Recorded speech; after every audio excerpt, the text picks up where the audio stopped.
Menghadirkan hutan di hunian rumah kita, tak akan sempurna tanpa kehadiran tumbuhan paku.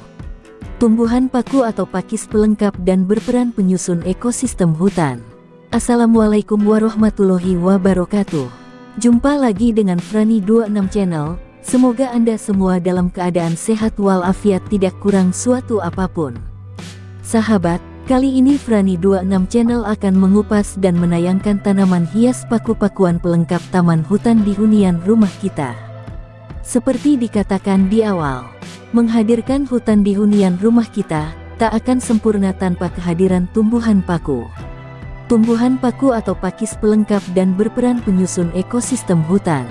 Sebelum lebih lanjut, saya mohon dukungan dan supportnya dengan cara subscribe, like dan berikan komentarnya pada channel ini Frani26 Channel, agar channel ini terus berkembang seperti channel tetangga yang lainnya dan agar channel ini bisa terus menayangkan video-video menarik yang lainnya.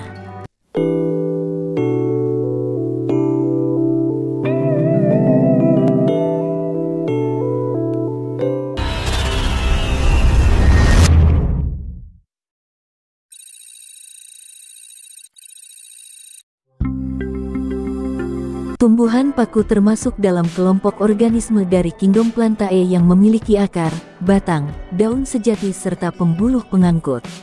Dengan begitu, tumbuhan paku juga termasuk dalam kormus berspora. Dengan ukuran yang bermacam-macam, tumbuhan paku berperan dalam menyusun ekosistem hutan. Jadi apabila kita mau membuat hutan buatan di halaman rumah kita, tidak akan sempurna tanpa kehadiran tanaman paku ini. Sama seperti lumut dan jamur, tumbuhan paku memperbanyak generatifnya dengan menggunakan spora. Struktur akar, batang, dan daun pada tumbuhan paku sudah dapat dibedakan. Cormophyta merupakan sebutan bagi tumbuhan paku yang sudah memiliki akar, batang, dan daun. Ujung akar serabut tanaman paku dilindungi oleh tudung akar yang disebut kalipatra. Batangnya tumbuh mendatar di dalam tanah dan ada juga yang tumbuh menjulang ke atas. Tumbuhan paku memiliki ukuran yang bermacam-macam. Daun dengan ukuran kecil disebut mikrofil, sedangkan daun dengan ukuran besar disebut makrofil. Makrofil ditandai dengan adanya tangkai daun, tulang daun, daging daun, dan mulut daun.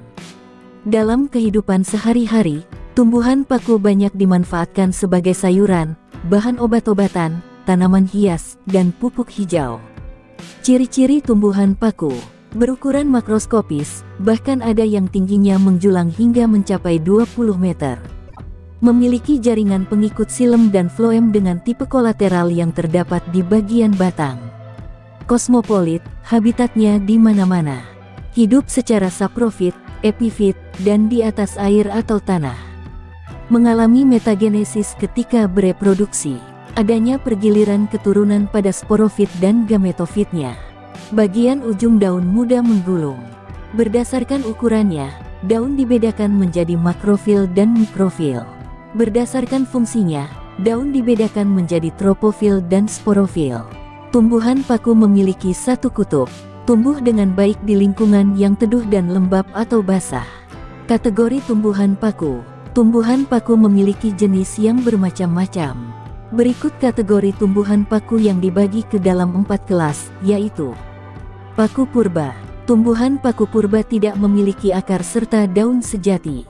Rhizoid akan berfungsi sebagai akar. Sifat dari tumbuhan paku adalah homospora dan sudah hampir punah, contohnya adalah Xylotum nudum. Paku kawat atau paku rambut. Pada kelas ini, tumbuhan paku memiliki daun yang sangat banyak dan memiliki ukuran yang kecil dan tersusun secara spiral.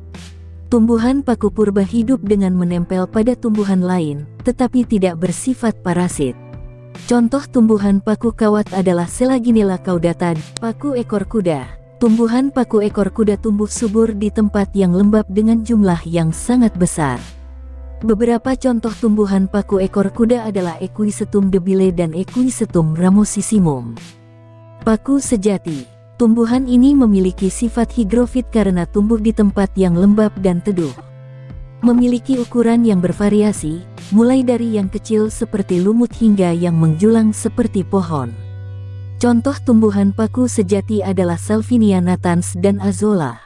Nah, itulah sekelumit tayangan mengenai aneka macam tumbuhan paku-pakuan yang menjadikan taman hutan di hunian rumah kita tampak alami.